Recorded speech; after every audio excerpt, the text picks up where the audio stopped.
Welcome to the U.S. Great News Channel.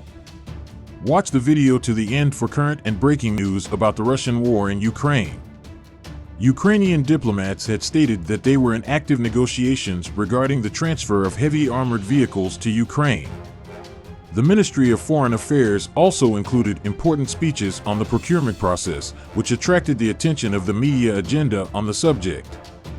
In the speech made, it was said that thanks to the armored vehicle transfer supply directed to him by Germany, their further deficiencies were eliminated, and at the same time they took part in a joint negotiation.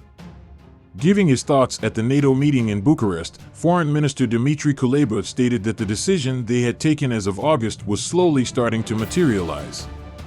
Since July, the status of the transfer process has been discussed regarding the Leopard 2 tank. But while there was no complete certainty at that time, there will now be a certainty situation regarding vehicle transportation. Thus, with the statement made at NATO in Bucharest, it was stated that as a result of the assistance received by having Leopard 2 tanks now, a joint negotiation period will be started. The continuous aid that has been decisively provided to the Ukrainian side has naturally succeeded in becoming a state that we can say is much stronger every day. Thus, as a result of the aid coming to the Ukrainian side, Russians will begin to become much more passive. On the contrary, there will be a chance to watch the power of Ukraine. The enemy sent more troops and equipment to attack Soledar. Ukrainian Deputy Defense Minister Hanna Maliar explained the issue. He noted that after the retreat and the unsuccessful attack on the city, the Russian forces compensated for the losses, deployed more assault troops, and changed tactics. During this period, the enemy counterattacked numerous assault groups, consisting of the best reserves of the Wagner PMC. The Russians are literally stepping on the corpses of their soldiers, firing at their soldiers, using heavy weapons, multiple rocket systems and mortars, wrote Maliar. He added that violent clashes were continuing in the city. Serhiy Cherevity, a spokesman for the Eastern Operational Command of the Armed Forces of Ukraine, said that Soledar had been really destroyed, but that there were still people there. He announced this in a telephone interview on January 9th, Radio Svoboda. Yes, some people stayed, but the military government of the region, all social services encouraged people to leave the war zone, even organized convoys for this purpose. Some people, especially the older generation, are very afraid of change, leave home, move to a foreign region, do business with them, but not everyone always agrees, he said. He noted that the attackers were moving professional Russian mercenaries from the Wagner PMC in that direction. They receive important trainings in such units as the FSB, the Ministry of Internal Affairs. Special units subordinate to the General Staff of the Defense Forces of the Russian Federation. Most of them are from old scammers. They have gathered the most professional cut of those who are close to Soledar to circumvent our defenses. The eyes and ears of the world have been following the Ukrainian news for months. By the year 2023, the war that started rapidly continued in full swing. But the news from Germany quickly rose to the world agenda. The war we have left behind, which started in February 2022, will continue unabated in 2023. Russia, which has been targeting Kiev since the first days of the war but failed to capture the city despite a week-long siege, has turned a blind eye. While the war is intensifying in the eastern regions of the country, Ukraine continues to resist with weapons from the west. A quick move was made by Berlin in relation to the German-made tanks that Ukraine is looking forward to. The German press offered the condition that Berlin send tanks to its side. According to the related news, Germany has decided to export tanks to Ukraine if the United States wants. The news in question was based on an unidentified German official. A German official said that Berlin would agree to send German tanks to Ukraine to help defend Germany against Russia if the United States agreed to send its own tanks. Although there are comments from the sidelines about this change in Berlin, many people say that the move was made to save time. On January 20th, 2023, the United States will announce new large-scale military assistance to Ukraine at a meeting held at the Ramstein base, Germany.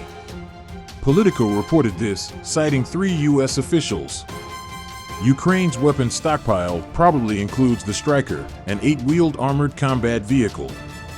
The package also includes a highly accurate GLSDB, small-diameter bomb launched from the ground glider with a range of over 150 kilometers.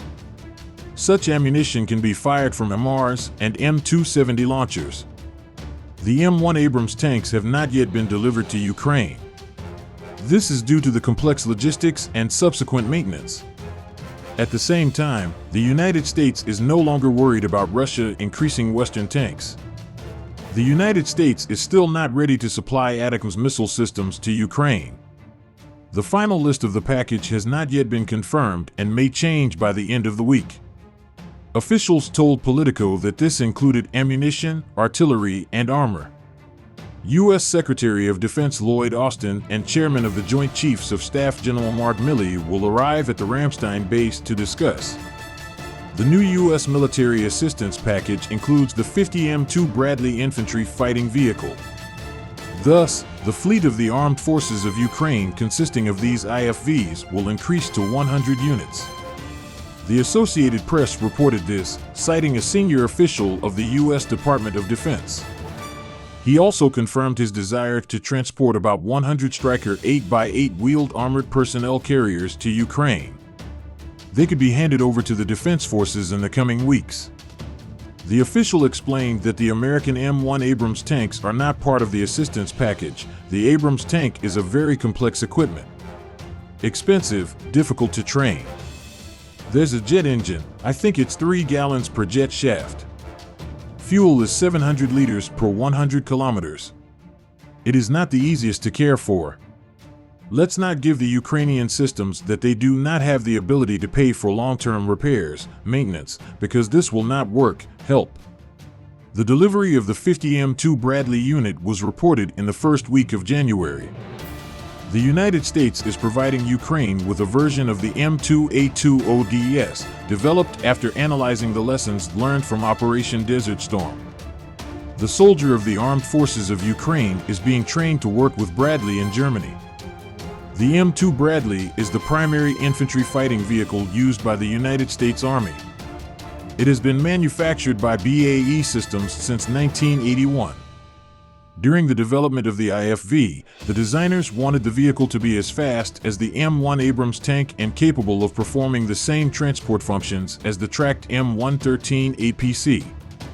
Bradley is armed with the M242 Bushmaster 25mm automatic cannon. The stored ammo is 300 rounds and comes with 600 rounds. The arsenal of the IFV also includes armor-piercing, subcaliber, and high-explosive ammunition. Bradley also owns a TOW ATGM launcher. The M240C machine gun is optional. The IFV can be equipped with so-called bayonet guns mounted in compartments, such as 6 M231 5.56mm fixed automatic guns. The engine compartment is located in the right front part of the frame. The car has a 500 horsepower turbo diesel. The transmission has 3 fixed forward and 1 reverse gear. The driver is sitting on the left side of the engine compartment. The commander, right, and artillery positions are located in the IFV tower. The US M2 Bradley is also in service with the armies of Greece, Croatia, Saudi Arabia, and Lebanon. The newly classified Ukrainian attack aircraft has passed several tests. Natalia Sad, a spokeswoman for the state organization Ukroboronprom, announced this at a press conference. The drone has recently successfully completed tests under the conditions of EW countermeasures. Natalia said, "There have been several successful tests. We have switched to EW hit tests and these tests are also lagging behind," he said. The tests were conducted by order of the Chief of the General Staff of the Armed Forces of Ukraine.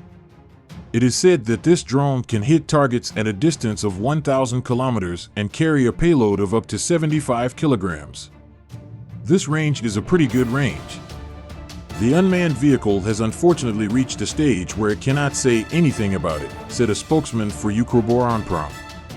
Ola Boldarev, director of Ukroboronprom, said that this aircraft is heavy and its starting weight is more than 200 kilograms. The new development fulfills the tasks that Valery Zaluzhnoi assigned to the producers at the beginning of August.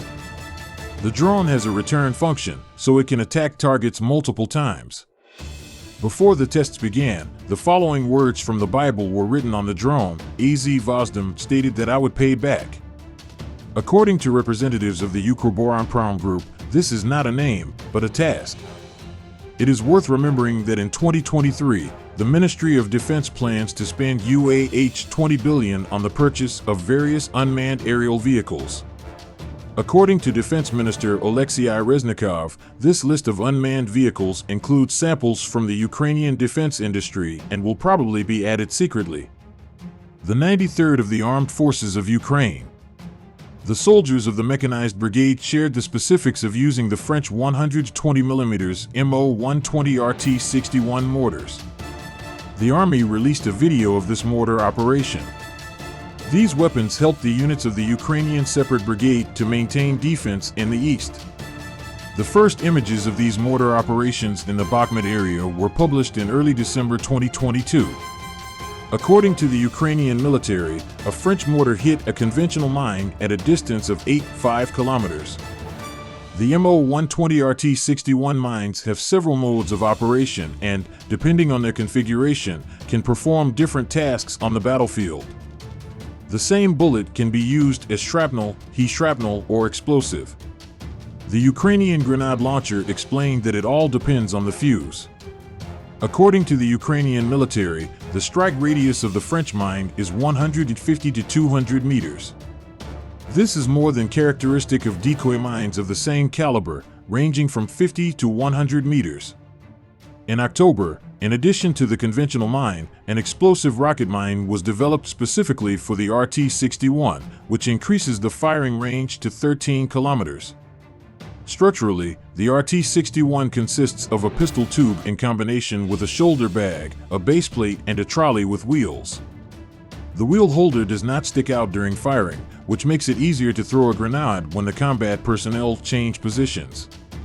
The stand is equipped with horizontal and vertical controls, a horizontal mechanism, and handles with shock absorbers. The base plate stabilizes the mortar during firing. Also, the central installation of the rotating plate allows the construction of a circular dam without any rearrangements. Please do not forget to subscribe to the channel and like the video to be informed of developments at the speed of light.